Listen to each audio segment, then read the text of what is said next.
Ce que je veux attirer ton attention, c'est que nous avons 3 versions de la Bible. Nous avons 3 souches traditionnelles.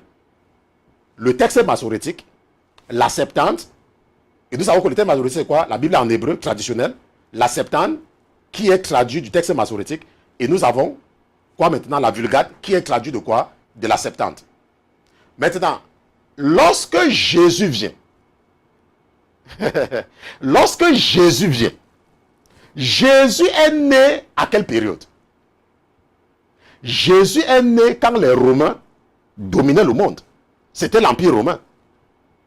Tu peux donc maintenant te dire que quelles sont les versions de la Bible que les gens lisaient quand Jésus est né?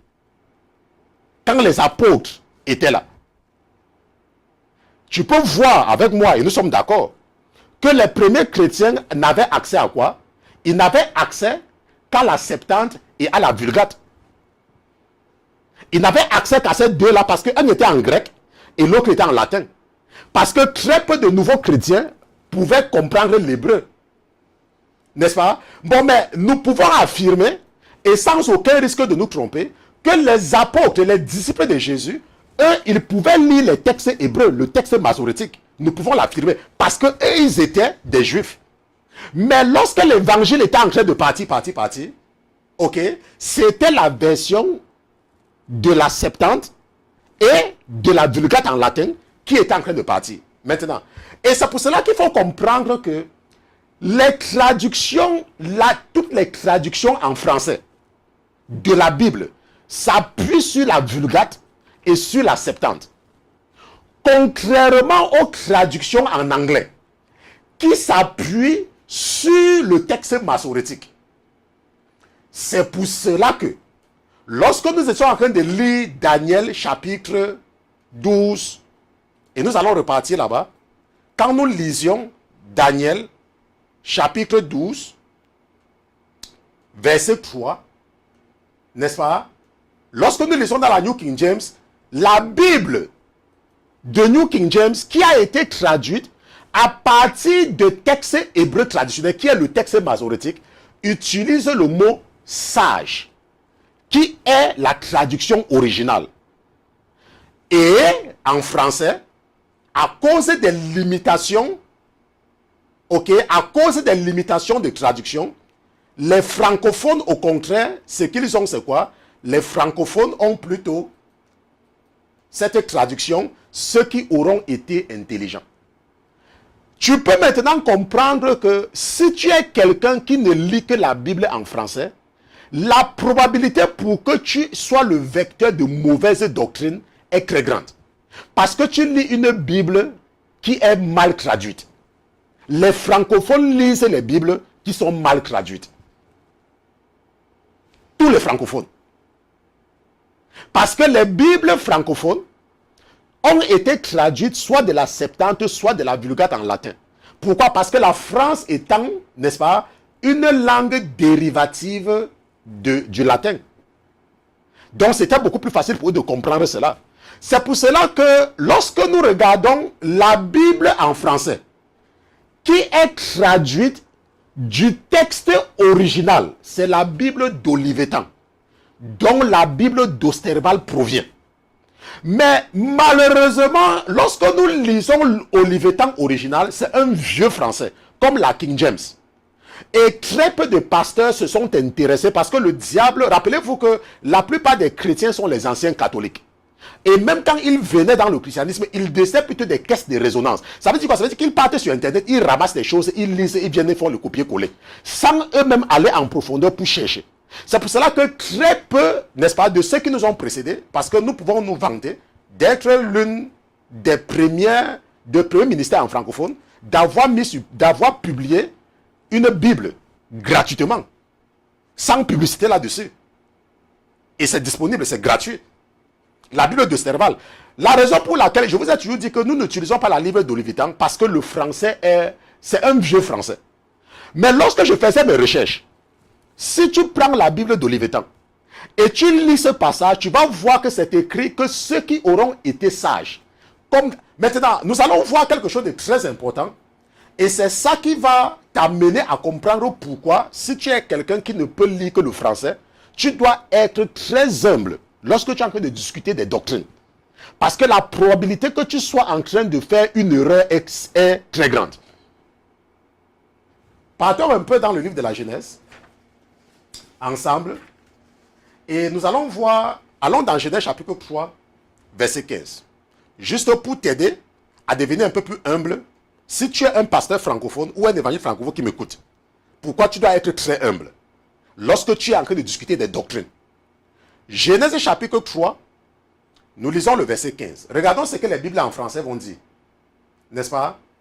En français, toutes les Bibles, parce que j'ai fait les recherches, tu prends Louis II, second 21, Darby, n'importe quoi, même Osterval que nous lisons, n'est-ce pas? C'est écrit, et je mettrai inimité entre toi et la femme, entre ta postérité et sa postérité, et celle-ci t'écrasera la tête. C'est ce qui est écrit en français. Nous allons mettre ça ici pour que tu lises bien. Celui-ci là, et celle-ci t'écrasera la tête. C'est ce qui est écrit en français. Ok, nous allons faire le copier-coller pour que tu vois bien. Parce que peut-être si je ne fais pas comme ça, tu ne vas pas bien voir. Donc allons un peu à 30. Regardez ce que le français écrit. Celle-ci. Donc on souligne, on met en gros. Voilà, regarde. Voilà ce qui est écrit. Ça c'est Genèse. Ça c'est pour ceux qui vont nous regarder après. N'est-ce pas? Ça c'est Genèse, chapitre 3, verset 15. Ok? Ça dit, en français, toutes les Bibles en français. Prends ta Bible, si tu n'as pas Osterval. Ça dit, et je mettrai inimité entre toi et la femme. C'est Dieu qui parle. Lorsqu'il est en train de punir, n'est-ce pas, le serpent. Quand il est en train de maudire le serpent, après l'incident du jardin d'Éden, il dit, et je mettrai inimité entre toi et la femme, entre ta postérité et sa postérité, celle-ci t'écrasera la tête. Et toi, tu la blesseras au talon. Celle-ci t'écrasera la tête. Ok? Maintenant, je n'ai pas préparé cela, mais si j'arrive à retrouver, n'est-ce pas, la Bible d'Olivetan en ligne, si j'arrive à retrouver, parce que je n'ai pas préparé, mais même si ça me perd un peu le temps, je vais vous montrer ce que la Bible nous dit, n'est-ce pas? Ce que la Bible nous dit, je vais, bon, si je n'arrive pas à retrouver, on va laisser, de toutes les façons. Parce que si je n'arrive pas à retrouver, nous allons seulement continuer. Parce que quand je travaille là-dessus, j'ai pu, n'est-ce pas, avoir quelque chose. Bon, mais après, c'était très compliqué. Je n'arrivais vraiment pas à voir grand-chose. Oui, regardons un peu ceci là. Genèse, chapitre, oui, ça peut nous donner quelque chose. Genèse. Et là, bon, vous voyez, ça ne nous donne pas grand-chose. OK? Bon, maintenant, nous allons laisser. Tu peux aller toi-même chercher ça dans Olivetan. OK? Maintenant, regardons ce que c'est écrit dans le texte, dans les Bibles en anglais. OK? Genèse chapitre 3, lisons le verset 15. Genèse chapitre 3, nous lisons le verset 15. La Bible dit, je sais que tu lis l'anglais, il dit, and I will put enmity between you and the woman, and between your seed and her seed. Regarde ici. He shall bruise your... Regarde ici que c'est he. Il, pas elle. Regarde, peut-être tu ne vois pas bien. Regarde, je vais faire le copier-coller et je vais aller coller ça à côté de ce que nous avons mis en français. Ok? Ce qu'on a mis en français, nous allons mettre ça ici. Ok? Et regarde ici là, bruise. Je vais aussi mettre ça en rouge parce que c'est la même chose. Et ce que nous allons faire, c'est que nous allons diminuer peut-être ça à 25. Ok? Et ça là, c'est en anglais. Ok? En anglais. En anglais. Pour que tu vois bien. Pour que le diable n'endurcisse pas ton cœur. Ok? Maintenant, regardons.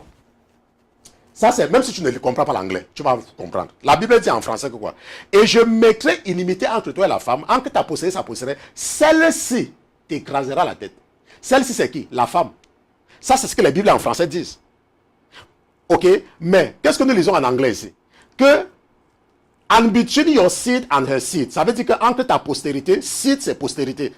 Entre ta postérité et sa postérité. Et ça dit quoi ici? He shall bruise. Et tu vois ici là que he, c'est en quoi? En lettres majuscules. Ça veut dire quoi? Qu'est-ce que nous voyons quand c'est lettre majuscule dans la Bible? Ça veut dire que ça fait référence à Jésus-Christ. Mais qu'est-ce que nous avons ici en français? Celle-ci, ça veut dire quoi? Une femme. Mais qu'est-ce que l'original dit? He, ça veut dire quoi? Un homme. C'est l'homme qui va faire quoi? Qui va écraser la tête du serpent. Ok? C'est pour cela que lorsque vous regardez les catholiques, ils vous donnent le schéma. Si tu es un catholique, tu vas voir pourquoi est-ce que Marie, malheureusement, je n'ai pas ça, mais nous allons nous contenter de ce que j'ai ici. C'est pour cela que vous voyez, je pense que ça se voit, n'est-ce pas? Ça se voit? Ok? C'est pour cela que vous voyez les catholiques ont toujours la photo d'une fausse Marie qui est en train de piétiner la tête du serpent. À cause des Bibles falsifiées. On se comprend? Parce que à la base, c'est falsifié. Donc celle-ci, c'est pour cela qu'ils mettent le serpent. Mais nous voyons que la vraie traduction que nous avons vue ici, là, c'est que c'est celui-ci. Et c'est pour